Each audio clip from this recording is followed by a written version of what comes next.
दर्शक बंधु ध्यान रे शुणु। 1 नंबर, जो कन्यार हाथ और गोड़े अधिक केश रही थाए से कन्या क्रोधी, क्रूर और ईर्ष्या परायणी होता है। 2 नंबर, जो कन्यार नाक तलकू केश रही थाए से कन्या उच्च अभिलाषी होता है। 3 नंबर, जो कन्यार पेटरे केश रही थाए से कन्या उच्च अभिलाषी और चरित्रहीना होता है। 4 नंबर, जो कन्यार छाती रे केश रही थाए से कन्या स्वार्थपर और लज्जाहीन होता है। 5 नंबर, जो कन्यार आईब्रो केश परस्पर लगालगी हो रही थाए से कन्या को केबे भी धनर अभाव होई न थाए। 6 नंबर, जो कन्यार आखि पलंकरे छोट और कला केश होता है से कन्या सौभाग्यशाली होता है। 7 नंबर, देखिबे जो कन्यार केश लंबा और घन होता है से कन्या सौभाग्यवती होता है। 8 नंबर, जानी रखिबे जो लोकंकर डाहाण पादरे तीर चिन्ह थाए से ज्ञानबोध और धर्मपरायण होता है। 9 नंबर, दर्शक बंधु देखिबे कान मध्यरे जो लोकर कलाजाई चिन्ह रही थाए से लोक सुख संपद प्राप्त करिथाए। 10 नंबर, जो लोकंकर बाम बक्षरे कलाजाई थिले से लोक गर्वी होइथाए एवं परधन प्राप्त करिथाए। 11 नंबर, डाहाण हाथ कहुणी उपरे कला जाइथिले से लोक खराब कार्य मन बड़ाई थाए। 12 नंबर, जो लोकंकर बाम हाथ कहुणी तले कला जाई थाए से बहुभाकी हुए और सुख भोग करिथाए। 13 नंबर, जो लोकंकर मुहर डाहाण पाखरे कला जाई थाए से परोपकारी एवं मान और सम्मानर अधिकारी होइथाए। 14 नंबर, जो लोकंकर मुहर बाम पार्श्वर कला जाई थाए तांको जीवन सारा सुख शांति भोग होइथाए। 15 नंबर, पिजुली पत्र को पानी रे भल भावे सिजाई से पानी को मुंडरे लगाइले मुंडर चुटी उपुड़िबा बंद होइथाए। 16 नंबर, उषुम पानी रे महू एवं लेंबू रस मिसाई पीले खास और छिंकरू रक्षा मिलता है।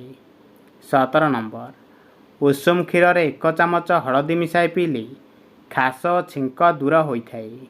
18 नंबर, शोइला बेले खास और छिंक हेले मुंड तले तकिया दे शोइले किछि परिमाण रे कमी जाइथाए। 19 नंबर, केबे भी काहारी को सीधा हाथ रे लुण दियंतु नाही, यह द्वारा झगड़ा लगी थाए। 20 नंबर, प्रत्येक दिन पानी रे लुण पकाई घर पोछिले भाग्य परिवर्तन होई सौभाग्य आसी थाए। 21 नंबर, टिके लुण नहीं मुंड चारिपटे बुलाई बाहर को फिंगिदेले अशुभ दृष्टि कटि जाई थाए। 22 नंबर, सप्ताह को थरुटिए मिश्रीयुक्त क्षीरी परिवार रे समस्ते एकाठी खाइले माँ लक्ष्मी प्रसन्न होइथांती। 23 नंबर, जदि आपणक घरे कौनसी कार्य होई पारु न थाए तेबे पाइखाना रे गोटिए मुठा लुण सबुदिन पकांतु। 24 नंबर, जदि कौनसी शुभ कार्य रे घर बाहरुछंती तेबे गोटिए लेंबू रे 4टी लवंग पोती सांगर नेकी गले बहुत शुभ होइथाए। 25 नंबर, जदि आपणकर कौनसी काम होई पारु न थाए किंबा अटकु थाए तेबे गाई कान रे कहि दियंतु निश्चय होइजिवो। 26 नंबर, गर्भावस्था समय रे चाउल रे हलदी मिसाई घर भितर पकाइले समस्त अशुभ शक्ति दूर होइथाए। 27 नंबर, जदि पुत्र किंबा कन्यार जातक रे मंगल दोष थाए तेबे मंगलवार व्रत कले ताहा दूर होइथाए। 28 नंबर, जदि विवाह पाई पुत्र किंबा कन्या राजी हो नथांती तेबे तांको शोइबा घर उत्तर पटरे क्रिस्टाल बॉल काच प्लेट रखंतु। 29 नंबर, जदि पुत्र और कन्यार विवाह होई पारु न थाए तेबे 13 दिन पर्यंत अस्वस्थ गछ मूल पानी दियंतु, शुभ फल प्राप्त हेबो। 30 नंबर, जदि कन्यार विवाह होई पारु न थाए तेबे हलदिया कपड़ारे हलदी बांधी कन्यार तकिया तले रखंतु।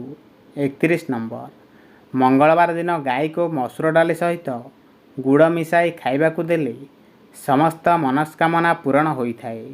32 नंबर, ସକାଳୁ ଉଠି ଗଣେଶଙ୍କ ଉପରେ ନାଲି ରଙ୍ଗର ଫୁଲ ଚଢ଼ାଇଲେ ଘର କରିବାର ମନସ୍କାମନା ପୂରଣ ହୋଇଥାଏ। 33 ନମ୍ବର, ଘରର ଛାତ ଉପରେ ଦକ୍ଷିଣ ପୂର୍ବ କୋଣରେ ପକ୍ଷୀମାନଙ୍କ ପାଇଁ ପିଇବା ପାଣି ରଖିଲେ ପରିବାରର ଆୟୁ ବୃଦ୍ଧି ହୋଇଥାଏ। 34 ନମ୍ବର, ସକାଳୁ ଉଷୁମ ପାଣିରେ 1 ଚାମଚ ଗୁଆ ଘିଅ ମିଶାଇ ପିଇଲେ ମନ ସତେଜ ରହିବା ସହିତ ଶରୀରରେ ଚମକ ଆସିଥାଏ। 35 ନମ୍ବର, ବାଦାମ, ମିଶ୍ରି ଓ ମଧୁରୀକୁ ଗୁଣ୍ଡ କରି ରାତିରେ ଶୋଇବା ପୂର୍ବରୁ 2 ଚାମଚ ଉଷୁମ ପାଣିରେ ଖାଇଲେ ସ୍ମରଣ ଶକ୍ତି ବୃଦ୍ଧି ହୋଇଥାଏ। 36 ନମ୍ବର, ଯଦି ପିଲାଙ୍କର ମନ ପାଠରେ ଲାଗୁନଥାଏ ତେବେ ପୂର୍ବ ଦିଗକୁ ମୁହଁ କରି ପାଠ ପଢ଼ିଲେ ପାଠରେ ମନ ଲାଗିଥାଏ। 37 ନମ୍ବର, ପିଲାଙ୍କ ପଢ଼ିବା ଘରେ ଶୁଦ୍ଧ ଘିଅ ଦୀପ ଜଳାଇଲେ ଏବଂ ସରସ୍ୱତୀ ଯନ୍ତ୍ର ରଖିଲେ ପିଲାଙ୍କର ପାଠରେ ମନ ଲାଗିଥାଏ ଓ ବିଦ୍ୟାବୃଦ୍ଧି ବିକଶିତ ହୋଇଥାଏ। 38 ନମ୍ବର, ଶୋଇବା ଶେଯରେ ବସି ବସି ନିଦ୍ରା ଯିବା ଉଚିତ ନୁହେଁ ଏବଂ ସନ୍ଧ୍ୟା ସମୟରେ ଶୋଇବା ଦ୍ୱାରା ଅଶୁଭ ଏବଂ ଅମଙ୍ଗଳକାରୀ ହୋଇଥାଏ। 39 ନମ୍ବର, ଶୋଇବା ସମୟରେ କେବେ ବି ମସ୍ତିଷ୍କ କିମ୍ବା ପାଦ ଆଡ଼କୁ ଆଲୋକ ପଡ଼ିବା ଉଚିତ ନୁହେଁ ଏବଂ କାନ୍ଥଠାରୁ 3 ହାତର ଦୂରତାରେ ଛାଡ଼ି ଶୋଇବା ଦ୍ୱାରା ମଙ୍ଗଳକାରୀ ହୋଇଥାଏ।